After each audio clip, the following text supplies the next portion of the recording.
So I showed you how to make that yeast starter, and as I was telling you that you have to discard about half of it every time you feed it and either use it for the bread you're making or throw it away. But there are other things you can do with it, and I'm going to now show you one of those things you can do with it. Or maybe actually a couple, because I do have a bit of extra starter. I fed all my starter today, so now I have that extra starter. So one of the things I'm going to show you is actually how to make fried chicken. Hopefully you like it, and let's get started. So I have everything set up on my counter. Um, in this container, I have the discarded starter from a feed. I have some panko breadcrumbs here. I have a chicken a chicken breast that I have stretched out so it's flatter. I didn't pound it down, which I probably should have done, but I've just kind of stretched out the fibers so it's flatter, and it's been soaking in buttermilk for about 3 hours. Now, I didn't actually have any buttermilk in my refrigerator, but what a lot of people don't realize is you can actually make your own buttermilk. What you do is, in my case, I took half a cup of milk and I poured in a teaspoon of white vinegar. You let that sit in the milk for about 15 minutes and it becomes buttermilk. So then I put my chicken in there, and now I have buttermilk chicken waiting to go. I don't have all my spices, so I'm going to use what I can, and I'm going to kind of cobble this together, but it is social distancing, so the whole idea is you don't have to run out and buy stuff. You use what you have in your house. Now, since it's fried chicken, we need to get the stove going and turn the stove on to medium high. I'm going to pour some vegetable oil into here. I am not going to fill it very deep. I am probably only going to go about 1/4 of an inch. I'm going to let that heat up. I'm going to cover it with my splatter guard because, well, you need a splatter guard. Now, this is the starter. It's a little too thick for me to dip the chicken in like this. So what I'm going to do, because I need to mix the spices into here to give it a nice coating, is I'm going to take the buttermilk that the chicken's been soaking in, and since I'm not using this for anything else, I'm going to pour a good amount into here, mix it up. We're going to see just how thin I can get this. I don't want to get it too thin because it still has to stick to the chicken, but I want to get it thin enough to where I don't have big clumps of dough on my chicken. A little more buttermilk. Yeah, I'm going to pour it all in. Something tells me I'm going to need it that way. Yep, sure enough. Now it's thinning out. Now I can dip chicken in it. Then I'll dip the chicken into the panko breadcrumbs, and then of course I'll put them in the fryer. So I'm going to add some salt to this because you got to have your seasoning. I am going to add some pepper to this because we are a society where salt and pepper apparently goes together, and besides, I do like the taste of pepper. I am going to add some cayenne to this because I like it spicy. I like it very spicy, so if you don't add the cayenne or just add a little bit. I'm going to add some garlic powder. I wish I had some fresh garlic to chop in here, but garlic powder is actually better for a situation like this. I also have some oregano and some basil. So let's mix those in. I want to have some flavor to this chicken. As a general rule, I would also probably add some dry mustard, some rosemary, a few other things, but this will do. And you know what? Because it's healthy, I'm going to add a bit of turmeric. Not a ton, just a bit. Aside from anything else, that will give it some color. I'm going to mix all of that together. Make sure that I've got myself trained on this. I do, good. I noticed from my bread video that I tended to block it a little bit, and I'm trying to avoid doing that for this video. But I'm still learning just how to do this, so, forgive me. And again, I'm running my own camera, so production values are never going to be high until after this is all over, and I can find someone to help me with this. Alrighty. That's nice.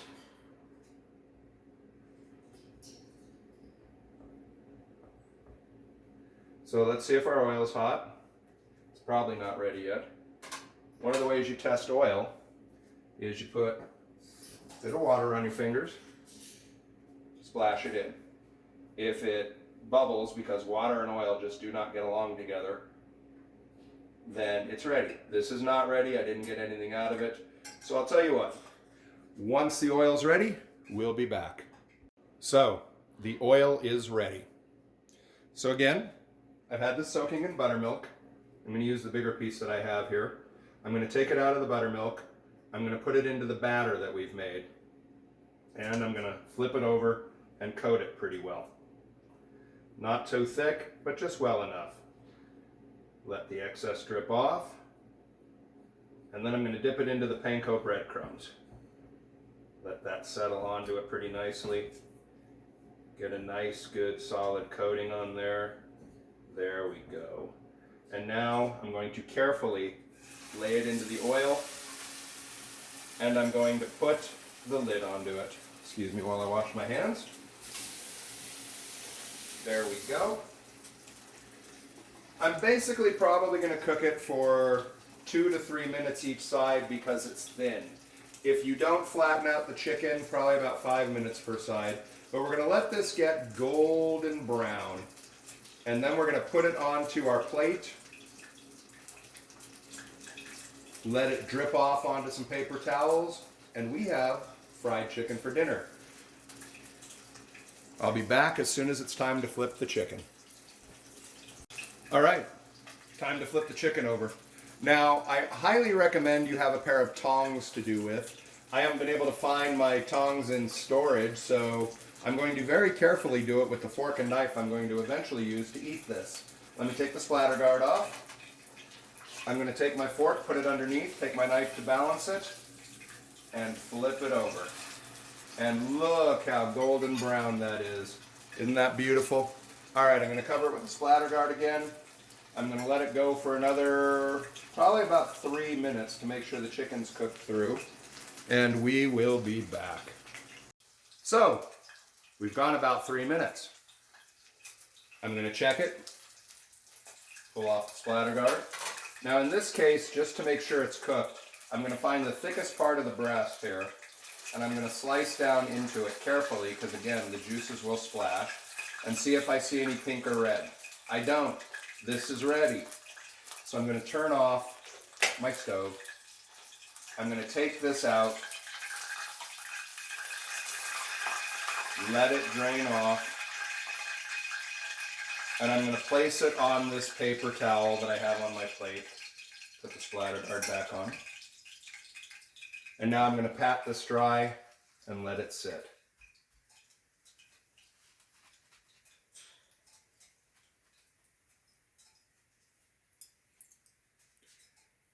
Give it a moment to drain, and we'll be back to show you just how nice and crispy and crunchy and delicious this is.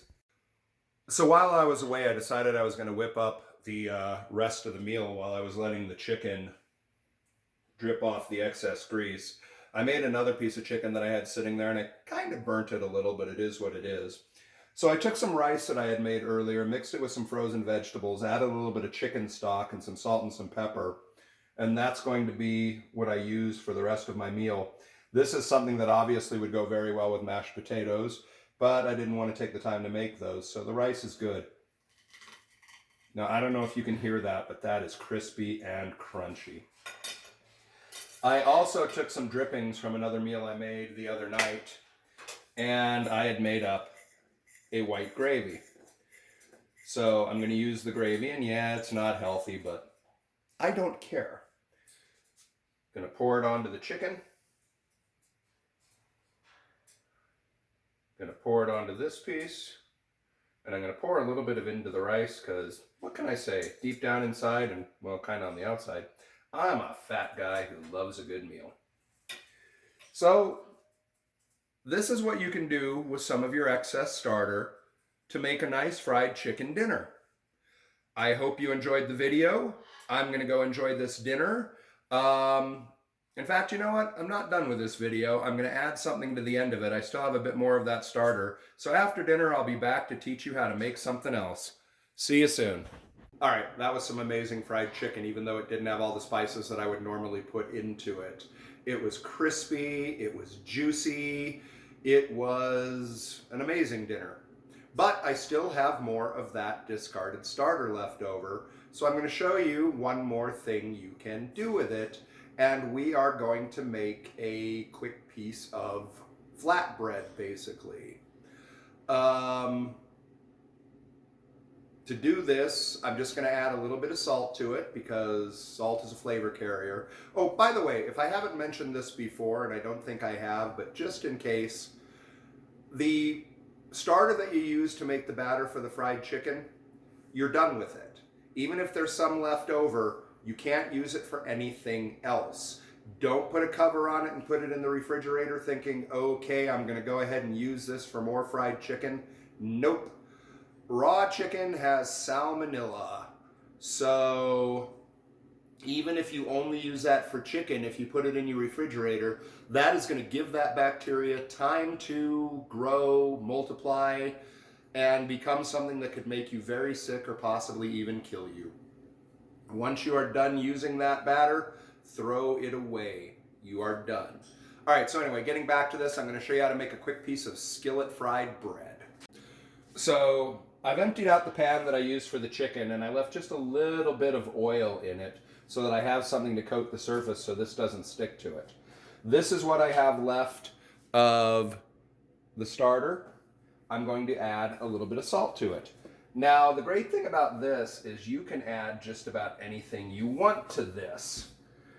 You can turn this into some form of sweet bread by adding cinnamon. You could turn it into garlic bread by adding garlic powder or even actual cut up pieces of fresh garlic. You can turn it into a nice herb bread by adding various different herbs. A lot can be done with this. But in my case, I'm just going to show you the basic just to give you an idea of what it will do. And again, I'm just going to add a little bit of salt because it's a flavor carrier.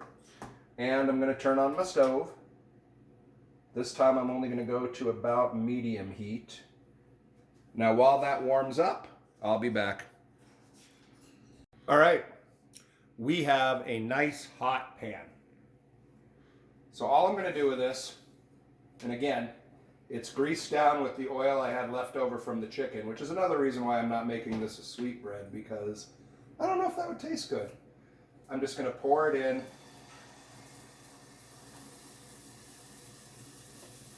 And pan fry it. Every culture has fried bread.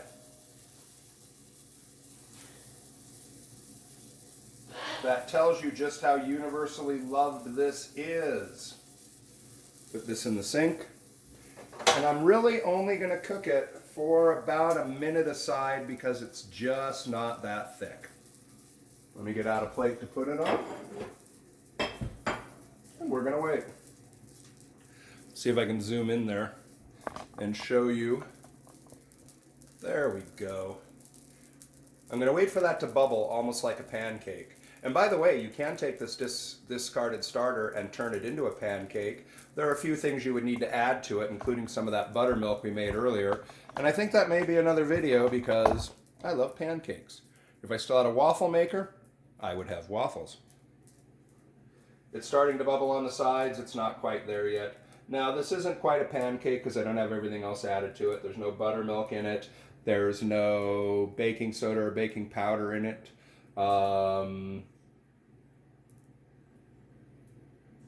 There's no egg in it. I was trying to think of everything else that goes into a pancake. But nonetheless, this is fried bread. It should be good. We're almost at a minute. It's not quite time to flip it. I'll tell you what, I'll be back when it is time to flip it. Alrighty, it is time to flip this piece of bread. Oh, nice. And again, it looks like a pancake, but it isn't. It's a piece of fry bread. I'm going to let that cook for about a minute. You could put butter on this. You could sprinkle cinnamon on it, which, I don't know, I may do. We'll see. Part of what I'm going to do with this is feed it to my birds. I have 3 parrots, and in fact, I think I'm going to introduce you to one of them at the end of this video and see if this does have the ACE seal of approval. My friend Tasha back in Florida is going to love that, and when she sees Ace on video, she's going to make little squealing sounds. It'll be adorable. I won't see it, but she'll tell me about it. All right, be right back when it's ready to pull this off. Right, so it's time to pull the bread off. I'll flip it real quick and show you the bottom. There you go.